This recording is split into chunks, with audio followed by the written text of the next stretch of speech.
My name is Olatoye Olaiwola from Wanies Academy. So today we'll be looking at a topic called comparing text.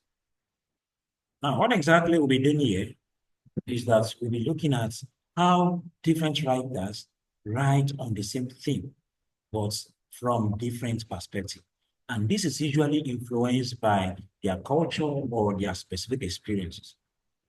Now, the way you see something often depends on where you are standing. It is the same for writers. So their viewpoint or perspective can be influenced by many things, such as the culture in which they are writing or by a particular event that they have experienced, seen.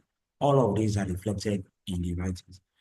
So now what we want to do in this topic is that students of IGCSE should be able to do what? To look at two texts on the same particular thing, but then from this different perspective. Students should, so in our objective, students must be able to compare ideas and the languages of two texts.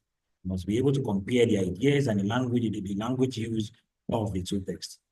Two texts are on the same text, on the same theme, rather, but from different perspectives.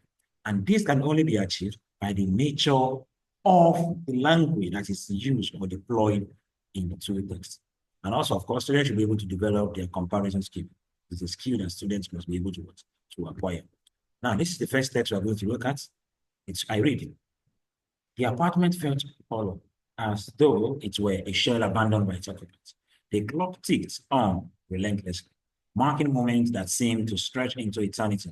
She stared out of the window, her reflection blending with the gray cityscape. She could see others walking in pairs or chatting in clusters, but our world was quiet, too quiet. It wasn't the silence of peace, but of isolation. The kind that presses on your chest until it is hard to breathe. Okay, so from this text, it is obvious that the theme here, or the main point here is what? Isolation. Isolation. Then in text 2, we have the forest was dense, the trees crowding together as if to shut her out. There was no bird song, only the sound of her own breathing. She felt insignificant here, just another shadow among the countless others. The world around her was alive but indifferent. The absence of human voices wasn't oppressive, it was liberating. Even if it came at the cost of companionship.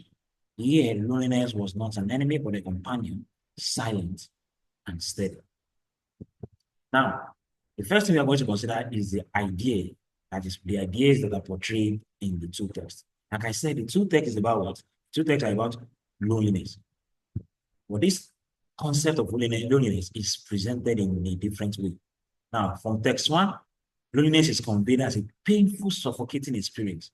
Yes, this is someone that is in a city and then you see other people chattering, having conversation among themselves, being in a different group, and then you have a conversation, but then you find yourself alone with no one around you.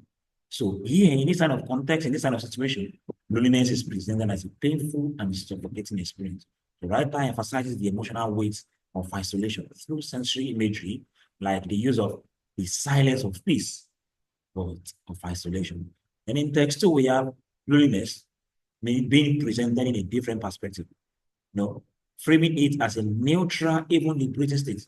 Now, this second writer presents loneliness as a liberation.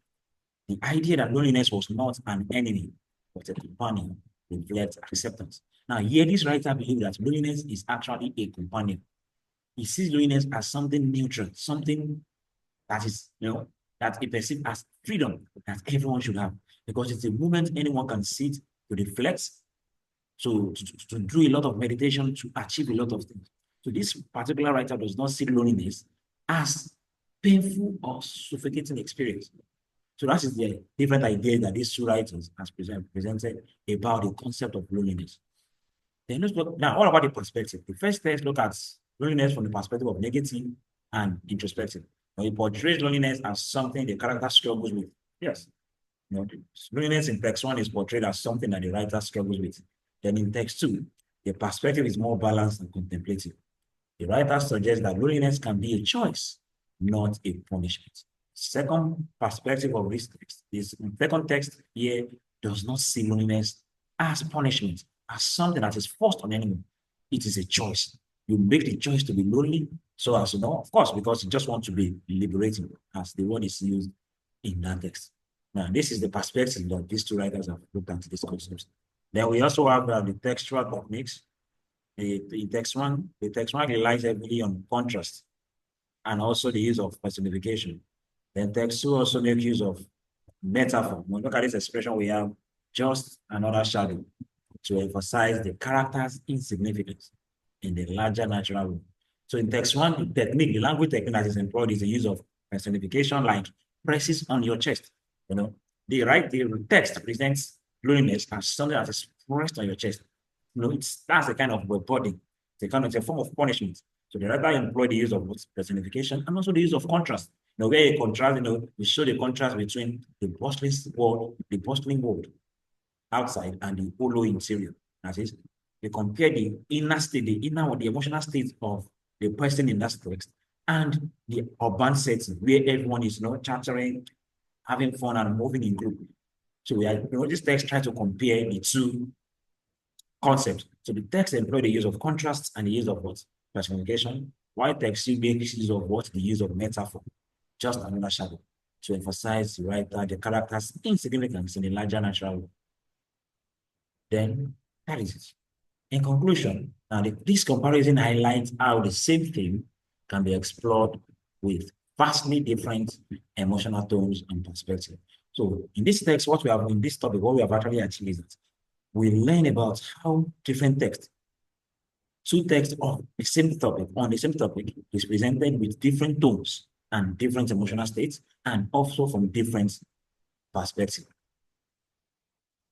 We'll stop here for now. In the next class, we are going to look at something different. Thank you. Bye-bye.